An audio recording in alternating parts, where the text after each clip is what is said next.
For 5 years, Liam had performed the same ritual on the first of every month. He would sit at the heavy oak desk in his study, the one he and Clara had chosen together, and write a check. The name was always the same, Chloe Anderson. The amount never varied, $500. He would fold it neatly, slide it into a plain white envelope, and place a stamp in the top right corner with methodical precision. He thought of it as a sacrament, a quiet promise kept to the woman who was no longer there to see it. He believed it was an act of charity, a lifeline to his late wife's younger sister, who, by all accounts, was struggling to stay afloat in a world that had always seemed to overwhelm her. He didn't know it was the price of admission to his own humiliation. He didn't know the money wasn't a lifeline, but fuel for a fire of arrogance and deceit. A fire he was about to extinguish with a flood of cold, hard truth. But before we dive into this story of quiet patience and devastating revelation, we'd love to know where you're watching from. It's always incredible to see how far these stories travel. Let us know your city or country in the comments below. Your support means the world to us. And if you enjoy what you see, please consider liking this video and subscribing to the channel for more stories just like this one. Now let's return to Liam and the dinner that would change everything. The scent of roasted garlic and rosemary hung heavy in the air, a cloying richness that seemed to coat the back of Liam's throat. He sat at the polished mahogany dining table in Chloe and Mark's home, a sprawling testament to modern minimalist design that always felt more like a showroom than a place where people actually lived. The wine in his glass, a deep, blood-red Cabernet, was probably worth more than his entire grocery bill for the week. Mark, his brother-in-law, swirled his own glass with an air of practiced connoisseurship, the chunky gold watch on his wrist catching the light from the ridiculously complex chandelier overhead. "You know, Liam," Mark began, his voice smooth and laced with a condescension so ingrained it was simply part of his accent, "we really do appreciate you coming to these little family dinners. It must be nice for you to get out of that quiet little house of yours." Liam offered a small, non-committal smile. His house wasn't little, and it wasn't quiet in a lonely way. It was peaceful. It was filled with memories of Clara, with the scent of old books and brewing tea. It was a sanctuary. To Mark, anything that wasn't ostentatious was pitiable. Chloe, his wife's sister, chimed in, her voice a higher-pitched echo of her husband's dismissiveness. "Oh, Mark, be nice. We love having Liam over. Besides," she added, giving Liam a look that was meant to be sympathetic, but landed as deeply patronizing, "we know how important family is to you, especially after, well, you know." She let the sentence hang, the ghost of Clara filling the space between them. It was her favorite weapon against him. The invocation of her sister's memory was a shield for her cruelty, a way to frame her insults as concern. Liam felt the familiar, dull ache behind his ribs. He did this for Clara. He endured this for Clara. That's what he told himself. "It's my pleasure," Liam said, his voice even and calm. He had long ago perfected the art of absorbing their barbs without showing a flicker of emotion. Reacting was what they wanted. It would confirm their belief in his weakness, in his simple, emotional nature. The dinner continued in the same vein. Mark pontificated about a recent stock market win, using jargon designed to exclude and impress. Chloe detailed their plans for a summer trip to Tuscany, lamenting the absolute nightmare of finding a villa with a saltwater infinity pool. At no point did they ask Liam about his life, his work, or his well-being. He was not a participant in their conversation. He was an audience, a prop to make them feel grander by comparison. As the evening wound down and Liam was preparing to leave, Chloe touched his arm, her expression one of practiced gratitude. "Liam, thank you again for, your little contribution this month. It really does help us bridge the gaps. Things are just so tight right now." She said it loudly enough for Mark to hear, a piece of theater for an audience of one. Mark nodded gravely. "Every little bit helps. We're fighters, but it's a tough world out there. Liam reached into the inner pocket of his simple tweed jacket. He pulled out the plain white envelope. Inside was not a check this time, but 5 crisp $100 bills. He had stopped by the bank specifically. Sometimes he liked to feel the physical weight of his promise. He handed it to Chloe. Her fingers, adorned with a diamond ring that could have paid his property taxes for a decade, closed around the thin envelope. "You're a good man, Liam," she said, her smile not reaching her eyes. "Clara would be so proud of how you've looked after me." Driving home through the quiet, tree-lined streets of his own neighborhood, Liam didn't feel like a good man. He felt like a fool. A strange, cold feeling was beginning to curdle in his gut, a feeling he had been suppressing for months, even years. He glanced at the passenger seat, half expecting to see Clara there, her warm smile reassuring him. But the seat was empty. The promise he had made was to a memory, and he was beginning to wonder if he even remembered the promise correctly. He parked his modest but reliable sedan in the driveway of his home, a charming 2-story brick house with a sprawling garden he tended himself. It was the house he and Clara had built, not just lived in. He had designed every inch of it. As he walked inside, the silence that Mark found so pitiable wrapped around him like a comforting blanket. But tonight, it felt different. It felt like the silence of a waiting room, the quiet before a diagnosis. He knew, with a certainty that chilled him to the bone, that he couldn't continue like this. The ritual had become a humiliation, and the promise had become a chain. The origin of the $500 was rooted in a hospital room that smelled of antiseptic and fading hope. Clara, her body frail but her eyes still holding their fierce intelligence, had gripped Liam's hand. Her voice was a dry whisper, a shadow of its former vibrancy. "Promise me you'll look after Chloe," she had said, a tear tracing a path down her pale cheek. "She tries so hard, but she's fragile. The world is too sharp for her. She needs someone to soften the edges." Liam, his heart a raw, open wound, had promised without hesitation. He would have promised her the moon and the stars. At the time, he saw Chloe through Clara's eyes, a delicate younger sister who had always lived in Clara's formidable shadow, struggling to find her footing. Clara had been the brilliant, grounded one, a successful botanist with a passion for obscure ferns and a laugh that could fill a room. Chloe had drifted from one low-paying job to another, always talking about her grand ambitions, but never seeming to make any headway. When Clara passed, Liam's grief was a vast, empty landscape. Keeping his promise was the only landmark he had left. The first payment had been sent a month after the funeral. Chloe had called him, sobbing, about an unexpected car repair she couldn't afford. Without a second thought, Liam had wired her the money. The next month, it was a dental emergency. The month after, a threat of eviction. It soon became a regular occurrence, a pattern of perpetual crisis on her end and quiet assistance on his. After 6 months, Liam proposed the monthly stipend. "Let's just make it $500 a month," he'd said gently over the phone. "That way you have a safety net. You don't have to call me for every little thing. Just know it's there."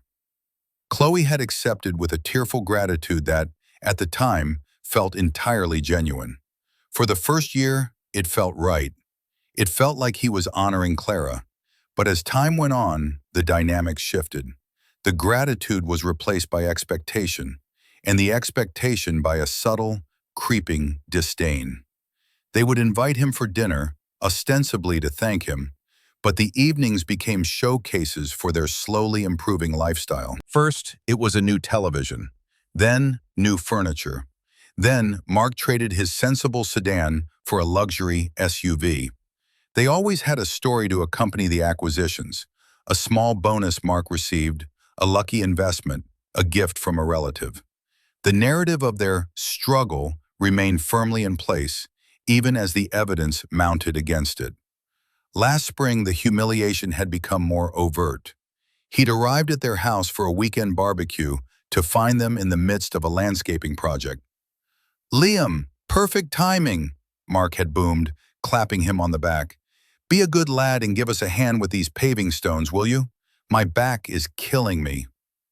For 3 hours under the hot sun, Liam had hauled heavy stones and dug trenches, while Mark supervised from a lounge chair with a cold beer.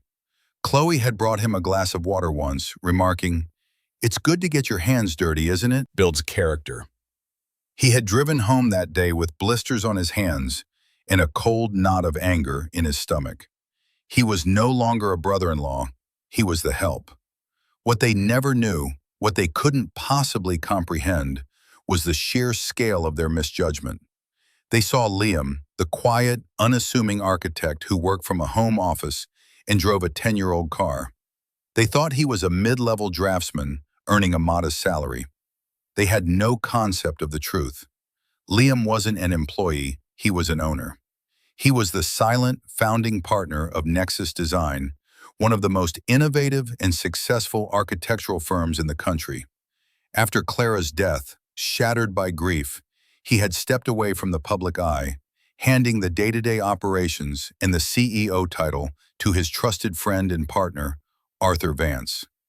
Liam retained a 60% ownership stake and the title of Chief Design Architect. He worked from home by choice, taking on only the projects that truly inspired him, the massive, legacy-defining projects, the ones that won prestigious awards and shaped city skylines. His modest life was a conscious decision, a shield against a world that suddenly felt too loud, too garish after Clara was gone. His wealth was vast, passive, and managed by a team of professionals. The $500 he sent Chloe every month was, to his portfolio, less than a rounding error. It was the interest on his interest. That night, after the demeaning dinner, he sat at his oak desk, the place where the ritual usually happened. But instead of a checkbook, he opened his laptop. The screen illuminated his face, casting long shadows in the quiet room. He bypassed the simple interface for his personal accounts and logged into the encrypted network of his private wealth management firm. Charts, graphs, and strings of numbers filled the screen. He clicked on a file labeled Azure Tower, Phase 2. A breathtaking 3D rendering of a skyscraper filled the screen, a twisting column of glass and steel that seemed to defy gravity. It was his latest project, a billion-dollar development set to redefine the city's downtown core. He had been working on the design for 18 months. He felt a grim irony wash over him. While Mark and Chloe were condescending to him about the cost of wine, he was orchestrating the creation of something that would be a permanent part of the world long after they were all gone. He looked away from the screen, his eyes landing on the small, silver-framed photo of Clara on his desk. Her smile was bright, her eyes full of life. "I promised to look after her, Clara," he whispered to the photograph. "But what if I've been doing it all wrong?" The discovery, when it came, was not a dramatic confrontation or a whispered confession. It was mundane, accidental, and utterly devastating. It was a Tuesday afternoon, and Liam was taking a break from a complex structural analysis of the Azure Tower's cantilevered observation deck. He was scrolling through a local news site, catching up on community events, when a headline caught his eye. "Starlight Gala raises record funds for Children's Hospital." He clicked, scanning the article with mild interest. His firm was a major benefactor of the hospital, though he always made his donations anonymously. He scrolled down to the photo gallery at the bottom of the page. Dozens of pictures showcased the city's elite in their finest attire, smiling for the camera, their generosity on full display. And then he saw them. They weren't in the foreground.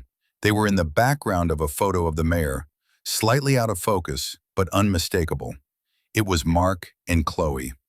Mark was laughing, a flute of champagne in his hand, looking entirely at home amongst the city's most powerful figures. And Chloe was radiant. She was wearing a shimmering, deep blue gown, a complex creation of silk and sequins that clung to her figure. It was a stunning dress, a designer dress. Liam, as an architect, had a keen eye for design and form, whether in buildings or fashion. He recognized the signature style. He zoomed in. The cut, the fabric, the intricate beading. It was a Veronique Dubois. He knew the name because the designer had recently collaborated with an interior design firm Nexus had worked with. Her gowns were not just expensive, they were couture, pieces of art that cost a small fortune. A strange, unnatural calm settled over Liam. There was no rage, no shock, just a profound and sudden clarity, as if a dirty window he'd been staring through for 5 years had just been wiped clean. He right-clicked the image and saved it to his desktop. He opened a new browser tab and typed, Veronique Dubois blue sequin gown. The search results were immediate. There it was, on a luxury retailer's website, the Midnight Ocean gown. He clicked the link. The price appeared on the screen, stark and obscene. $3,500. 7 months. 7 months of the money he sent her, believing she needed it for groceries, for rent, for the basic necessities of a life she found so challenging. He leaned back in his chair, the leather creaking in the silent room. The entire narrative, the 5 years of struggle, the constant crises, the tearful gratitude, it all collapsed in on itself, revealing the rotten, hollow space within. It wasn't a struggle, it was a performance. And he had been the sole, dedicated audience member. The cold calm did not dissipate. It solidified, hardening into something sharp and resolute. This was no longer about a broken promise or wounded pride. This was about a profound and deliberate deception, a mockery of his grief, of Clara's memory. He closed the web browser and opened a different program, a secure access portal to a service he rarely used. It was a discreet, private investigation firm that his company kept on retainer to perform due diligence on potential business partners. He typed a new directive into the system. The subjects, Chloe and Mark Anderson. The objective, a complete financial and lifestyle analysis. He requested access to public records, credit reports, social media archives, and any available asset information. He clicked Execute, his face illuminated by the cold blue light of the screen. He minimized the window and stared at the photo of Chloe in her expensive dress. He thought of her condescending tone, of Mark's patronizing advice, of the blisters he'd gotten laying their patio stones. They had not just taken his money, they had taken his kindness and twisted it into a joke at his expense. They had feasted on his goodwill. The investigation would take a few days. He knew what he would do with the information. It would not be loud or explosive. It would be quiet, methodical, and precise. It would be like his architecture, a carefully constructed plan where every single element served a specific, undeniable purpose. The foundation of their false life was about to be tested, and Liam knew, with an architect's certainty, that it would not hold. Liam did not change his routine. The next morning he woke at his usual time, tended to his garden, and then settled in at his desk to work. The gears of the investigation were turning in the background, a silent, invisible machine digging through the carefully constructed facade of the Andersons' life. To an outside observer, Liam was the same. But inside, a fundamental shift had occurred. The grief and sense of obligation that had clouded his judgment for 5 years had evaporated, replaced by the crystalline focus of a man with a singular, unyielding purpose. He sent no angry texts. He made no accusatory phone calls. He simply waited. And he planned. 2 days later, a comprehensive report was uploaded to his secure portal. It was a digital monument to deceit. He spent 3 hours reading it, his expression unreadable. The findings were worse than he had imagined. Chloe and Mark were drowning in debt, but it was the debt of indulgence, not hardship. The report detailed their lavish spending, weekly dinners at Michelin-starred restaurants, weekend trips to luxury spas, a subscription to a high-end wine club. They had 2 car payments, both for top-of-the-line models, totaling over $2,000 a month. Their mortgage on their oversized house was crippling, but most damning of all was the detailed breakdown of Mark's finances. Mark's job as a senior investment manager at Sterling Cole Financial was, in fact, a commission-based brokerage position. His income was wildly inconsistent, dependent on high-risk trades. The reports showed that he was dangerously over-leveraged, using client funds in speculative ventures that bordered on professional misconduct. He was playing a desperate game, projecting an image of immense success to attract wealthy clients, while his own financial situation was a house of cards in a hurricane.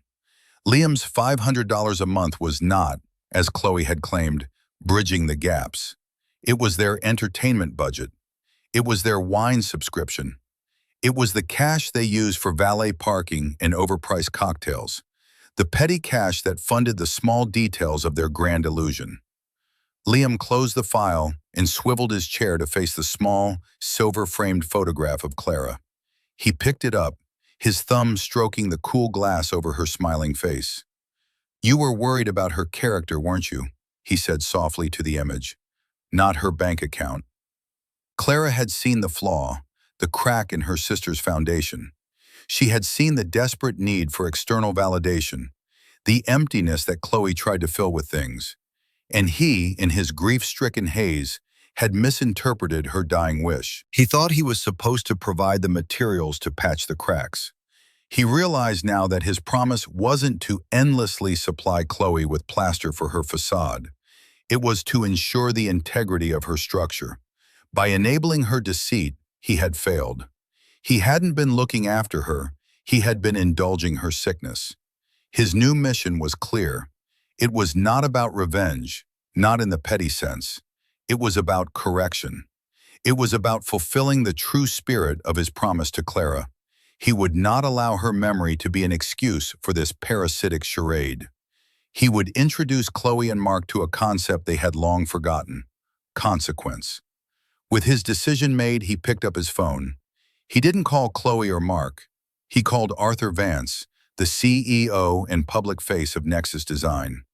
Arthur, a bluff, brilliant man in his late 60s with a booming laugh, was one of the few people who knew the full extent of Liam's situation. "Liam, to what do I owe the honor?" Arthur's voice crackled over the line.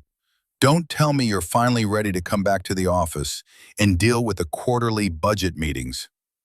Liam allowed himself a small smile. "Not a chance, Arthur. I need a favor." "Anything, you know that. What is it? You want me to buy a small country and install you as its benevolent architect king?" "Something a little more local," Liam said, his voice losing its light tone. "There's a project your team is involved with, the financing for the Azure Tower. Of course, it's your masterpiece. The board is ecstatic. We're in the final stages of vetting the financial partners.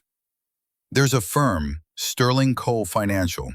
A man named Mark Anderson is the broker on the account." There was a pause on the other end of the line. "Anderson, Clara's brother-in-law?" Arthur asked, his voice now serious. He had been at the wedding. He remembered Mark as a slick, overly confident young man. "The very same," Liam confirmed. "I need you to do two things for me. First, I want you to send a formal invitation to Mark. Invite him to a final partnership dinner. The venue will be the observatory, private dining room. The host will be the chief design architect of Nexus Design." Arthur let out a low whistle. The observatory was notoriously exclusive, and Liam hadn't made a public appearance as a representative of Nexus in 5 years. That will certainly get his attention. He'll think he's about to close the biggest deal of his life. What's the second thing? I want you to schedule a full, deep dive audit of Sterling Cole's proposal, and specifically of Mark Anderson's portfolio management. Use the independent firm we used for the Zurich acquisition. I want it to be rigorous, Arthur. By the book, and I want the preliminary findings on my desk before the dinner. "Consider it done, Liam," Arthur said, a note of grim understanding in his voice. "I take it the gloves are coming off." "The gloves have been off for a long time, Arthur," Liam replied, looking at Clara's photo. "I'm just finally ready to start punching back." He hung up the phone. The chessboard was set. The pieces were in motion. The first move had been made. The invitation arrived on a Wednesday, thick, cream-colored cardstock embossed with the Nexus Design logo in subtle silver foil. Chloe's hands trembled slightly as she read it. An invitation to a private dinner at the observatory, the restaurant perched atop the city's tallest building, a place so exclusive it was spoken of in hushed, reverent tones. It was hosted by the mysterious, seldom-seen chief design architect of Nexus Design, the genius behind the Azure Tower project. And it was addressed to Mark. "This is it, Chloe, this is it." Mark was pacing their living room, a whirlwind of triumphant energy. "I knew it. They're signing off. The deal is closed. This is the biggest commission of my life. We're not just back, baby, we're on a whole new level." Chloe felt a dizzying surge of elation. The crushing weight of their debts, the constant juggling of payments, the fear of it all collapsing. It was all about to vanish. "The chief design architect," she breathed, tracing the elegant script with her finger. "No one's seen him in years. They say he's a total recluse. Mark, this is huge." Their excitement was so all-consuming that they barely registered the oddity of the second invitation, a simple, printed note included in the same envelope. It was an invitation for Liam. "Mr. Anderson is welcome to bring his brother-in-law, Mr. Liam Hale, as his guest." "That's strange," Chloe said, frowning. "Why would they invite Liam?" Mark scoffed, waving his hand dismissively. "It's a courtesy, a family thing. Someone in their HR department probably saw my file, noted I have a local brother-in-law, and added him as a +1. It's a corporate gesture. Means nothing," he grinned. "Besides, it's perfect. Let the poor guy see how the other half lives for a night. It'll be a treat for him." And so, Liam was summoned. Chloe called him, her voice dripping with a magnanimous excitement that set his teeth on edge. "Liam, you are not going to believe the most wonderful news. Mark has closed the deal of a lifetime, and we've been invited to a celebratory dinner at the observatory. And they've been so thoughtful, they said we could bring you along. You have to come. You've been so good to us, we want you to share in our success." "The observatory," Liam said, his voice carefully neutral. "That sounds very impressive." "Oh, it is," Chloe gushed. "Don't worry about what to wear, just put on your best suit. This is a big night for the family, Liam, a really big night." On the evening of the dinner, Liam stood before the mirror in his bedroom. He wasn't wearing his usual tweed jacket or comfortable corduroys. He had chosen a suit, but it was not the slightly too large, off-the-rack one he usually wore to weddings and funerals. The one Chloe had once called charming in a vintage way. This was a bespoke suit of deep charcoal wool, tailored to perfection. It was understated, elegant, and had cost more than Mark's flashy, brand-name ensemble. He paired it with a simple white shirt and a dark silk tie. He looked like what he was, a man of quiet, immense substance. He drove to their house to pick them up, as they had insisted on arriving together, a united family front. When he pulled up, Mark looked his car up and down. "You know, Liam, after tonight, we're going to get you into a new car. My treat. We can't have my brother-in-law driving this rust bucket." Liam just smiled. "It gets me where I need to go." The ride to the observatory was filled with their giddy chatter. They were already spending Mark's commission, planning a kitchen renovation and a second vacation, this time to the Maldives. Liam remained silent, a placid island in their sea of manic excitement. As they stepped into the private elevator that ascended directly to the restaurant, Chloe gave Liam's suit an appraising look. "Well, look at you," she said, surprised. "You clean up nicely." The elevator doors opened into a space of breathtaking opulence. The walls were dark wood and brushed bronze. The lighting was low and intimate, and one entire wall was a floor-to-ceiling window offering a glittering panorama of the city below. A maitre d' with the posture of a retired general approached them. "Good evening. Welcome to the observatory." "Good evening," Mark said, puffing out his chest. "We're here for the Nexus Design Dinner. Anderson." The maitre d' did not smile. He simply consulted his tablet. "Ah, yes, the private dining room. The host has already arrived, This way, please." He led them through the hushed main dining room, where every table seemed occupied by people of immense importance, to a set of large, ornate doors. He opened one, revealing a secluded room with its own panoramic window. A single large round table was set for three, and sitting at the table, calmly sipping a glass of water as he looked out at the city lights, was Liam. He turned as they entered, a polite, almost serene expression on his face. "Chloe, Mark, glad you could make it. Please have a seat." Mark and Chloe froze in the doorway, their triumphant smiles faltering, replaced by utter confusion. Mark looked from Liam to the maitre d' and back again. "There must be some mistake," he stammered. "We're here to meet the chief design architect of Nexus." The maitre d' gave a slight, almost imperceptible bow in Liam's direction. "The chief architect is here, sir." Liam gestured to the chairs opposite him. On the table, next to his water glass, sat a simple, elegant folder bound in dark brown leather. "There's no mistake, Mark," Liam said, his voice soft but carrying an undeniable weight in the silent room. "I'm the one who invited you. Please, sit. We have a lot to talk about." The silence in the room was absolute, broken only by the faint, distant hum of the city below. Chloe and Mark stood paralyzed in the doorway, their faces a mask of disbelief. Mark's jaw worked silently, as if he were trying to form words that his brain refused to supply. Chloe's eyes darted from Liam to the opulent surroundings and back to Liam, her expression one of a person questioning their own sanity. "Liam, what is this? What's going on?" Chloe finally managed, her voice a thin, reedy thing. "Is this some kind of joke?" "I don't have much of a sense of humor, Chloe. You've told me that yourself many times," Liam replied, his tone still unnervingly calm. He gestured again to the empty chairs. "Sit down. The waiter will be here to take our order soon. Their sea bass is excellent." The sheer normalcy of the statement seemed to break their paralysis. Slowly, hesitantly, as if walking on a frozen lake, they moved to the table and sat down. Mark looked like a man who had just been slapped. He kept looking toward the door, as if expecting the real host to appear at any moment. A waiter entered, silent and efficient, and poured them water. He handed them menus bound in the same leather as Liam's folder. Mark and Chloe stared at theirs blankly. Liam didn't open his. "I've taken the liberty of pre-ordering a few appetizers for the table," he said to the waiter, who simply nodded and departed.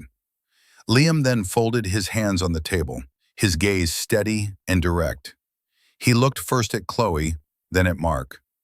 "I've been thinking a lot about family lately," he began, his voice level, "and about promises. The promises we make to the people we love, especially the ones who aren't with us anymore." Chloe flinched at the mention of Clara. It was a tactic she often used, but hearing it from him, in this context, felt different. It felt like a warning. "I've also been thinking about respect," Liam continued, his eyes locking onto Mark's. "It's a funny thing.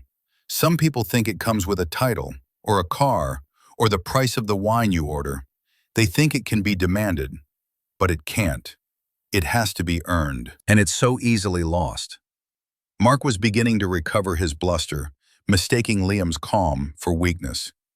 "Liam, I don't know what kind of game you're playing, but it's not funny. We're here for a very important business meeting." "We are," Liam agreed. "This is the most important business meeting of your life, Mark. You just misunderstood who it was with." The appetizers arrived. A delicate arrangement of seared scallops, a plate of artisanal cheeses, and a complex-looking tart. Chloe and Mark stared at the food as if it were alien. Liam ignored the plates. He leaned forward slightly, his voice dropping a notch, becoming more intimate, more chilling. "I've kept a sort of mental ledger for the past 5 years. Little moments. On May 14th, 2 years ago, you called my car a rust bucket, Mark. Last Christmas, Chloe, you told me my suit was charming in a vintage way. which we both know was your polite way of calling it old and cheap. 3 months ago, you had me spend 4 hours laying paving stones in your backyard so you wouldn't have to hire a laborer. He paused. You see, I remember everything. He was reciting these facts not with anger, but with the dispassionate precision of an auditor reviewing a fraudulent account. Each memory, each small slight, landed in the silent room like a stone dropped into a still pond. The color was draining from Chloe's face. Mark's bravado was crumbling, revealing the raw panic beneath. What do you want, Liam? Chloe whispered. Liam's eyes found hers. I want to talk about your dress, he said softly. My dress? The one you wore to the Starlight Gala for the Children's Hospital a few weeks ago. The Veronique Dubois. Midnight Ocean, I believe it's called. He reached over and tapped the leather folder, but didn't open it yet. It was a beautiful gown, really stunning. Chloe looked as if he had struck her. Her breath hitched. That gala was their secret, a part of the life they lived away from the prying, pitying eyes of her charitable brother-in-law. How did you, she started. Liam calmly slid a single, high-resolution photograph across the polished table. It was the picture from the news site, zoomed in and printed on glossy paper. Chloe and Mark, laughing, champagne in hand, the picture of success. It costs, if I'm not mistaken, Liam said, his voice a quiet hammer blow, $3,500. He let the number hang in the air for a moment. Or, to put it another way, 7 months. 7 months of the little contribution you told me was helping you bridge the gaps. 7 months of the money I gave you, believing you were struggling, believing I was honoring my promise to your sister. The power dynamic in the room didn't just shift, it inverted with the force of a tidal wave. The quiet, pitiable Liam they had cultivated in their minds for 5 years dissolved, and in his place sat a man they didn't know at all. A man who was calm, collected, and held all the cards. Mark stared at the photograph, then at Liam, a dawning horror spreading across his features. The dinner wasn't a celebration, it was a tribunal, and it had only just begun. Chloe's hand flew to her mouth, a gesture of shock that was, for the first time in a long time, entirely genuine. Mark's face, which had cycled through confusion and irritation, finally settled on a waxy, pale shade of fear. The carefully constructed world they had built, a world of illusion funded by debt and deceit, was beginning to fracture right before their eyes. Liam, we can explain, Chloe stammered, her voice trembling. It was a gift, an old friend. She lent it to me for the night. It wasn't. Liam raised a hand, a simple, silencing gesture that carried more authority than any shout. Please, Chloe, don't. Don't insult my intelligence on top of everything else. Let's not add more lies to the pile. It's already so tall. He slowly, deliberately opened the leather folder. It wasn't filled with architectural drawings. It was a portfolio of their lives. He slid the top sheet across the table. It was a summary of their credit card statements for the last 12 months, categorized and totaled. Dining, $28,450. Travel and leisure, $19,200. Luxury goods, $14,800. Things are just so tight right now, Liam quoted, his voice devoid of emotion. He looked at Mark. You're a numbers guy, Mark. Do these look like the numbers of a struggling family? Mark stared at the paper, his mouth agape. It was his life, quantified and laid bare on a single sheet. He felt a wave of nausea. Where did you get this? This is private information. You can't just... I can, Liam said simply, cutting him off. And I did. When you lie to me, when you take advantage of my goodwill, a goodwill born from a promise to my dying wife, you forfeit your right to privacy from me. The deception was the invitation, Mark. This is the conversation. He removed the credit card summary and revealed the next page. It was a detailed analysis of Mark's investment portfolio. Red lines and cautionary notes highlighted his high-risk, over-leveraged positions. At the bottom was a summary paragraph written in stark, unforgiving language, detailing the extreme risk to his client's capital and his firm's reputation. "I had my people look into your work at Sterling Cole," Liam said, his gaze as cold and hard as polished granite. "They were not impressed. Reckless, unethical, a catastrophic liability. Those were some of the words they used. And then came the quiet bomb, the one that would shatter their world completely." Liam turned his calm, assessing gaze back to Mark. "You've been working tirelessly to secure the financing partnership for the Azure Tower project, haven't you? You told Chloe it was the deal of a lifetime, the biggest commission you'd ever see." Mark nodded mutely, his eyes wide with terror. He was beginning to connect the dots, and the picture they formed was a nightmare. "It's a beautiful design," Liam said, a flicker of something, pride perhaps, in his eyes for the first time that night. A twisting column of glass and steel, cantilevered observation decks, a net-zero energy footprint, a true legacy project. He paused, letting the silence stretch. "I should know. I designed it." The words landed with no force, yet they hit with the power of a physical blow. Chloe gasped, her mind reeling. Mark just stared, his entire body rigid. "My firm, Nexus Design, holds the architectural contract and all associated intellectual property rights," Liam continued, his voice the calm center of their collapsing universe. "And as the 60% majority owner, and yes, the reclusive chief design architect," he let the title hang in the air, the very title that had been the source of their giddy excitement just an hour before. "I have final say on all major contractors, including financial partners." It was over. In that single, devastating revelation, 5 years of condescension, of mockery, of petty cruelties were rendered absurd. They hadn't been patronizing a poor, simple-minded relative. They had been biting the very hand that was, without their knowledge, orchestrating the single greatest opportunity of their lives. The irony was so immense, so crushing, it was almost poetic. The dam of their composure finally broke. The arrogance, the pride, the carefully maintained facade, it all washed away in a flood of pure, desperate panic. "Liam, no!" Chloe pleaded, tears streaming down her face, her carefully applied makeup beginning to run. "Please, we're sorry. We are so, so sorry. We were stupid. We were wrong. Please don't do this." Mark, the master of the universe, the stock market wizard, slumped in his chair, a broken man. "Liam, please," he whispered, his voice hoarse. "It was a mistake, a terrible mistake. I can fix it.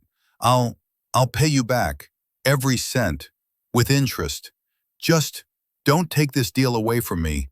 It's everything. It's my entire career." Their pleading was raw, pathetic. They were no longer the arrogant elite, the connoisseurs of fine wine and luxury travel. They were just two terrified people staring into the abyss, an abyss they had dug for themselves and had just been pushed toward. Liam watched them, his face a mask of detached observation. He felt no pleasure in their terror, no thrill of victory. He only felt a profound, hollow sadness. A sadness for them, for what their lives had become, and a deep, aching sadness for Clara, whose memory they had so thoroughly defiled. He let them plead for a full minute, their apologies and excuses tumbling over each other in a desperate torrent. Then he spoke. The torrent of apologies and pleas eventually slowed to a trickle of desperate sobs from Chloe and a stunned, hollow silence from Mark. They waited, their fates hanging on the next words from the man they had so grievously underestimated.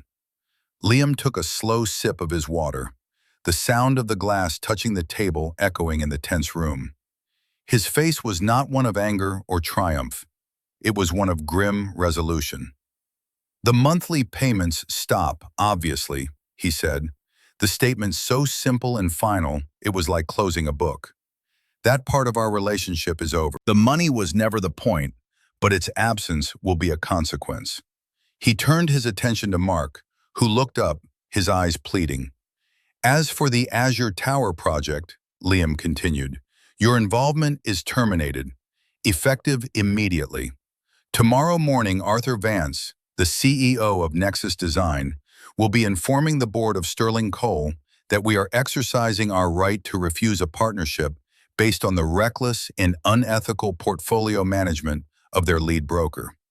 The audit my team performed will be submitted as evidence. Mark's face went white. This was worse than just losing the commission. This was career annihilation. An accusation like that, coming from a client as powerful as Nexus and backed by a forensic audit, wouldn't just lose him the deal. It would get him fired. It would get him blacklisted. No, Mark whispered. Liam, you can't. That's my whole life. You built your life on a foundation of lies, Mark, Liam said, his voice cutting. A foundation I helped pay for. The lies stop now. You will face the consequences of your own choices. That is how the world works, outside of the fantasy you've been living in. He then turned his gaze to Chloe. Her tears had subsided, replaced by a look of utter despair. She looked smaller, stripped of her designer clothes and arrogant posture, just a frightened woman in a very expensive restaurant. Clara, Liam began, and Chloe flinched as if he'd struck her. When Clara asked me to look after you, I thought she meant financially. I was a fool. Clara was the smartest person I ever knew. She wasn't worried about your bank account. She was worried about your character. He leaned forward, his eyes boring into hers. She saw this. She saw the emptiness in you, the desperate need to project an image of a life you weren't living, the belief that your worth was tied to what you owned, not who you were. I thought I was helping you fill a financial hole. I see now I was just feeding the void, making it bigger. My promise to her wasn't to enable your self-destruction. It was to protect you from it. I failed in that. Tonight, I correct my mistake. The moral mirror he held up was brutal and unflinching. Chloe crumpled under the weight of the reflection, burying her face in her hands, her shoulders shaking with silent, racking sobs. So here is what will happen, Liam stated, his tone shifting from diagnosis to prescription. You will sell the house. You will sell the cars. You will sell the jewelry and the designer clothes. You will pay off the mountain of debt you have accumulated. You will learn to live within your means. You will learn to live honestly. He paused, letting the stark reality of his decree sink in. It was a complete teardown of their existence. Then he offered a single, unexpected lifeline. I will not see you on the street, he said, looking at Chloe. That would dishonor Clara's memory as much as your deceit has. So I will offer you one, and only one, piece of assistance. He slid another piece of paper from the folder. It was a job description. My firm is a primary benefactor for the Downtown Hope Shelter, a charity that does real work for people in real crisis. They have an opening for an entry-level administrative assistant. The pay is modest, the work is difficult, but it is honest work. It is a chance to build something real for the first time in your life. The position is yours, Chloe, if you want it. He looked at her, his expression serious. It's a choice. You can take it and begin the hard work of building a life of integrity, or you can refuse it and face the world with nothing. The choice is yours. Then he turned back to Mark, whose face was a canvas of shock. He was likely expecting a similar offer, a path to redemption. And for you, Mark, Liam said, his voice flat and final, I offer nothing. Nothing but the direct and unavoidable consequences of your actions. You are a predator who used my family's tragedy for personal gain. You will find no charity from me. He stood up, placing his napkin neatly on the table. The expensive appetizers lay untouched. The meal is paid for. Feel free to stay and enjoy the view. He looked down at them, two broken figures in a gilded cage. I hope for your sakes you learn something from it. Without another word, Liam turned and walked out of the private dining room, leaving them alone with the glittering city lights, the untouched food, and the smoking ruins of their lives. The silence he left behind was heavier and more profound than any he had ever experienced in his quiet, peaceful home. The weeks that followed the dinner at the observatory were a slow, grinding process of dismantlement for Chloe and Mark. Liam's predictions unfolded with the grim certainty of a prophecy. The day after the dinner, Mark was summoned to an emergency meeting with the board of Sterling Coal. By noon, he was escorted from the building, a cardboard box in his hands, his career not just over, but incinerated. The official reason was gross professional misconduct. The unofficial reason spread through the city's financial circles like wildfire. He had tried to swindle the reclusive billionaire architect of Nexus Design. No firm would touch him. The for sale sign went up in front of their sprawling, minimalist house a week later. The luxury cars were repossessed.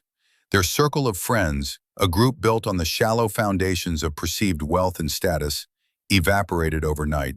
Phone calls went unreturned. Invitations ceased. They were social pariahs, ghosts haunting the life they had pretended to live. They moved into a small, two-bedroom apartment in a less fashionable part of town, the kind of place they would have openly mocked just months earlier. The silence in their new, cramped living room was not peaceful. It was suffocating, filled with unspoken resentments and the bitter taste of failure. Mark, stripped of his identity as a high-flying financier, descended into a spiral of anger and self-pity. He spent his days applying for jobs he was wildly overqualified for on paper, but temperamentally unsuited for in reality. His arrogance and sense of entitlement poisoning every interview. He blamed Liam. He blamed Chloe. He blamed the world. He blamed everyone but himself. Chloe, however, was on a different path. After a week of shock and despair, she had made a choice. With trembling hands, she had called the number on the job description Liam had left her. She had taken the entry-level position at the downtown Hope Shelter. The first few weeks were a special kind of hell. The work was grueling, the pay was a fraction of what she used to spend on a single pair of shoes, and her colleagues were overworked, no-nonsense people who had no time for her former pretensions. She was humbled, resentful, and utterly miserable. She, who had once debated the merits of saltwater infinity pools, was now filing paperwork for people who had slept on the street the night before. But slowly, imperceptibly at first, something began to change. She listened to the stories of the people who came through the shelter's doors, stories of real crisis, real loss, and incredible resilience. She saw what true struggle looked like, and it bore no resemblance to her manufactured narrative of being so tight right now. She worked alongside people who dedicated their lives to helping others, not for status or recognition, but because it was the right thing to do. For the first time, she was surrounded by genuine character, and the contrast with the life she had led was stark and shameful. One evening, after a particularly difficult day, she sat alone in her small apartment, Mark having stormed out after another fight. She found a piece of paper and a pen. She began to write a letter to Liam. It was not a plea for more help or a demand for forgiveness. It was something far more difficult. It was an admission. She wrote about her emptiness, her jealousy of Clara's effortless confidence, and the desperate, pathetic need she'd had to feel important.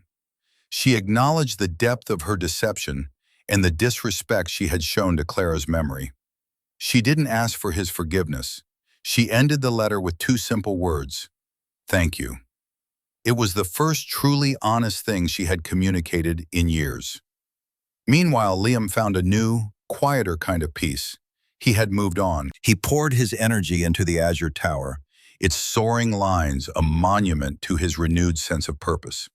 He spoke with Arthur Vance regularly, not just about work, but as a friend. Arthur had confirmed Mark's professional demise and, more recently, had passed on a surprising piece of news. The director of the downtown Hope Shelter, a woman Arthur knew from his own philanthropic work, had called to mention their new administrative assistant. She said the woman, Chloe Anderson, was a mess when she started, Arthur had relayed to Liam over the phone. But she's tough. She's learning. The director thinks she might actually have something to her. One afternoon, Liam was in his study when the mail arrived. Among the bills and architectural magazines was a simple, hand-addressed envelope. He recognized Chloe's handwriting. He opened it and read her letter. He felt no sense of triumph, no satisfaction at her confession. He just felt a quiet, aching sadness, and for the first time, a flicker of hope for her. He walked over to his desk and picked up Clara's photograph. "She's starting to find her way," he whispered.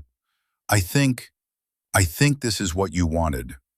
He had not just avenged a wrong, he had, in the most painful way possible, fulfilled the true, unspoken depth of his promise. He had looked after Chloe, not by shielding her from the world, but by finally forcing her to live in it. A year passed. The Azure Tower was nearing completion, a new icon on the city's skyline. Liam, while still preferring his privacy, had started to re-engage more with the world. He attended board meetings, mentored young architects at his firm, and found a quiet satisfaction in his work that had been missing for years. The sharp edges of his grief for Clara had softened, leaving behind a warm, enduring love. One crisp autumn evening, he found himself attending a small fundraising event. It wasn't a glitzy gala like the one that had started it all, but a modest, heartfelt affair held in a repurposed warehouse, organized by and for the downtown Hope Shelter. He was there as an anonymous supporter, content to observe from the back of the room. The event was simple, elegant, and incredibly effective. The stories shared were powerful, the appeals genuine. It was clear that the person who had organized it had a keen eye for detail and a deep understanding of the mission. As the event was winding down, he saw her. Chloe was standing near the exit, speaking with the shelter's director. She looked different. The designer clothes were gone, replaced by a simple, professional dress. Her hair was styled simply. The hard, brittle shell of arrogance was gone, and in its place was a quiet confidence, a poise that came not from what she owned, but from what she did. She laughed at something the director said, and for the first time, Liam saw a genuine spark of her sister's warmth in her eyes. She saw him then. Her smile faltered for a moment, and a flicker of the old shame crossed her face. But it was fleeting. She excused herself and walked toward him, not with the pleading desperation of that night at the observatory, but with the steady gait of an equal. "Liam," she said, her voice even, "I didn't know you were coming." "I support the shelter," he replied simply. "You did a wonderful job. The event is a great success." "Thank you," she said, and this time the words were not from a letter, but from her heart. "I had a lot of help." An awkward silence fell between them, filled with the weight of everything unsaid. The house, the cars, the lies, the confrontation, it was all there. "How is Mark?" Liam asked, not out of malice, but genuine, if distant, curiosity. Chloe's expression tightened for a fraction of a second. "We divorced 6 months ago," she said. "He couldn't accept the new reality. He moved out of state, looking for a fresh start. I hope he finds it." There was no bitterness in her voice, only a sad finality. "I'm sorry, Liam," she said, looking him directly in the eye. "For everything. I know saying sorry doesn't change what I did, but I need to say it anyway. I was a terrible person." Liam looked at the woman standing before him. She was not the same person he had sat opposite in that opulent dining room. That woman was gone. This was someone new, someone forged in the fires of humiliation and hard work. He saw the first glimmerings of the person Clara had always hoped she could be. "Clara was always worried about you," Liam said softly. "She wanted you to be happy, truly happy, not just pretending to be." Tears welled in Chloe's eyes, but she did not let them fall. "I think I'm finally starting to understand what that means," she whispered. Liam nodded slowly. He had not forgotten what she had done. The scars of her betrayal were real. But forgiveness, he was learning, wasn't about forgetting. It was about accepting that the past could not be changed and choosing not to let it poison the future. He had wanted justice, and justice had been served. But now, seeing her here, whole and honest, he felt something else, a sense of peace, a sense of closure. "Good," he said, offering her a small, genuine smile. "I think she would be very proud of you tonight, Chloe." He left the event and walked out into the cool night air. Above him, the lights of the newly completed Azure Tower twinkled against the dark sky. His creation a silent testament to structure, integrity, and enduring strength. He had kept his promise. Not the one he thought he had made in that sterile hospital room, but the real one, the one that lay beneath the words, in the heart of the woman he had loved. He had helped Chloe not by giving her what she wanted, but by giving her what she needed, a chance to tear down her life of lies and build something true in its place. Liam learned that true generosity isn't always about giving. Sometimes it's about taking away the things that prevent someone from growing. He discovered that true strength isn't just the power to dismantle a life, but the wisdom and compassion to offer a blueprint for building a new one. The path to redemption is not paved with easy apologies, but with the hard, honest work of becoming a better person. And so we ask you, what do you think? Was Liam's form of justice too harsh? Or was it the only thing that could have truly helped Chloe? Let us know your thoughts in the comments below. Your perspective is what makes this community so special. If this story of consequence and redemption resonated with you, please show your support by giving it a like and subscribing to our channel for more tales of life's intricate moral dilemmas. Thank you for joining us.